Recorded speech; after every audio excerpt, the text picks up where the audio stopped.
اللہ اکبر.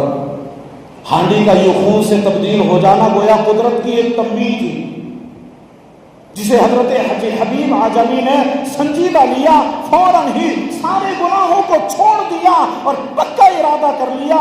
اب حضرت حبیب اعجمی گھر سے باہر نکلے.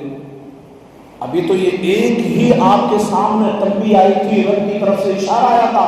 جب آپ گھر سے باہر نکلے، اب توجہ کریں، آپ گھر سے باہر نکلے، گلی سے گزر رہے تھے کہ وہاں کھیلتے ہوئے بچے ایک دوسرے سے کہنے لگے دور ہو جاؤ، دور ہو جاؤ، حبیب اعجمی سود کھور آ رہا ہے، کہیں ایسا نہ ہو اس کے قدموں کی دھول اس کے قدموں سے اٹھے اور ہم پر جو ہے گر جائے اور اللہ کا عذاب کہیں ہم پر نہ آ جائے. گلی میں کھیلنے والے بچے یہ پکار رہے تھے.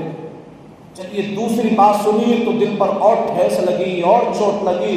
پھر حضرت حبیب اعجمی نے پکا ارادہ کیا کہ اب تو گناہ نہیں کرنا. اور پھر اس پختہ ارادے کو لے کر وقت کے بہت بڑے ولی کامل بزرگ اور اس وقت کے بہت بڑے جید عالم دین حضرت امام حسن بصری رحمت اللہ علیہ کی بارگاہ میں حضرت حبیب اعجمی پہنچتے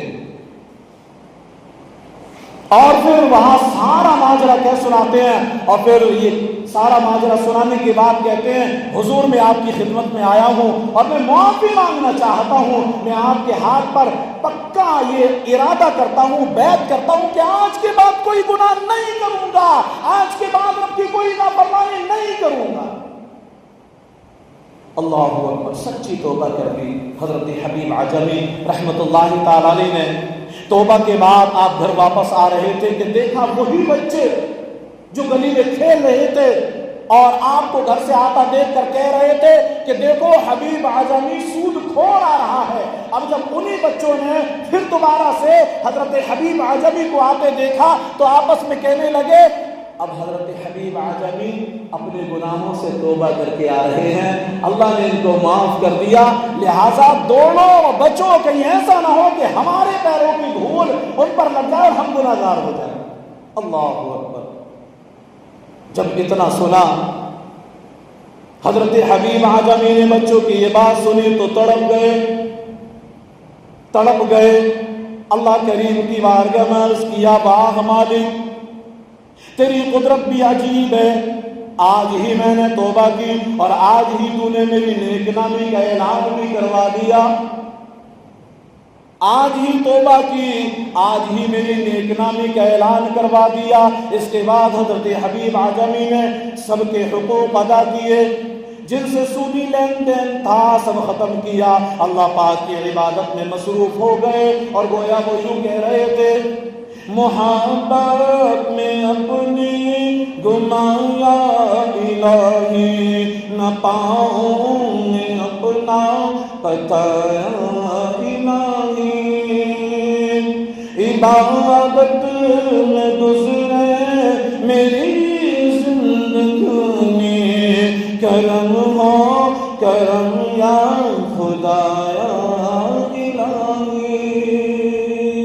پیارے مسلمانوں، یہاں سے ہمیں ایک سیکھ ملتی ہے، یہاں سے ہمیں ایک سبق ملتا ہے، اور وہ یہ کہ ہم اگر عزت چاہتے ہیں، ہم اگر وقار چاہتے ہیں، ہم اگر عظمت چاہتے ہیں، ہم اگر اللہ کی بارگاہ میں مقام و مرتبہ چاہتے ہیں تو ہمیں چاہیے کہ ہم گناہوں سے اپنے آپ کو بچائیں، ہم دوسروں کو تکلیف دینے سے اپنے آپ کو بچائیں، ہم سودی لین دین سے بچیں، ہم جھوٹ سے بچیں، ہم غیبت کرنے سے بچیں، ہم مال میں ملاوٹ کرنے سے بچیں، ہم ہر طریقے کے گناہ سے بچیں.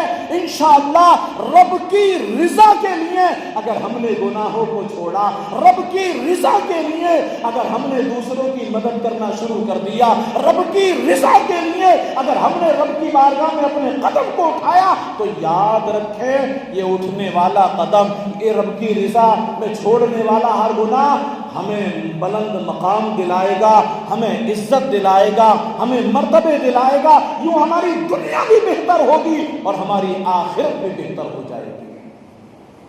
اللہ پاک ہم سب کو اس پر عمل کرنے کی توفیق عطا فرمائے. آمین بجاہ نبی امین صلی اللہ علیہ وسلم. غسل کا طریقہ سماعت کر لیں، بغیر زبان ہلائے ایک مرتبہ درود پاک پڑھ کے سنا دیں. اللہ رب محمد صلی اللہ علیہ وسلم نحن عباد محمد صلی اللہ علیہ وسلم صلاۃ و سلام علیک یا رسول اللہ صلی اللہ تعالی علیہ وسلم. غسل کا طریقہ حنفی کہ بغیر زبان ہلائے دل میں اس طرح نیت کیجئے کہ میں پاکی حاصل کرنے کے لیے غسل کرتا ہوں. پہلے دونوں ہاتھ گٹوں تک 3 بار دھوئیے، پھر استنجے کی جگہ دھوئیے خواہ نجاست ہو یا نہ ہو. پھر جسم پر اگر کہیں نجاست ہو تو اس کو دور کیجئے. پھر نماز کے جیسا وضو کیجئے، جیسے نماز پڑھنے کے لیے ہم وضو کرتے ہیں تو غسل کرنے سے پہلے نماز کے جیسا وضو کیجئے.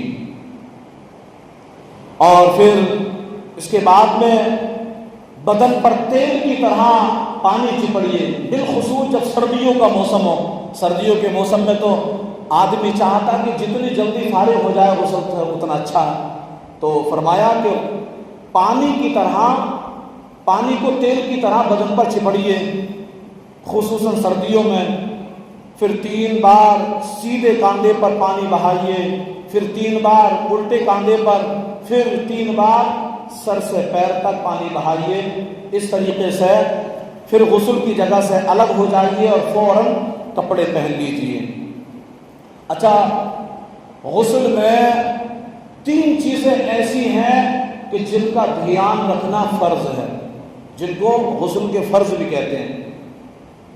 تو ان میں سے نمبر 1 کلی کرنا، نمبر 2 ناک میں پانی چڑھانا،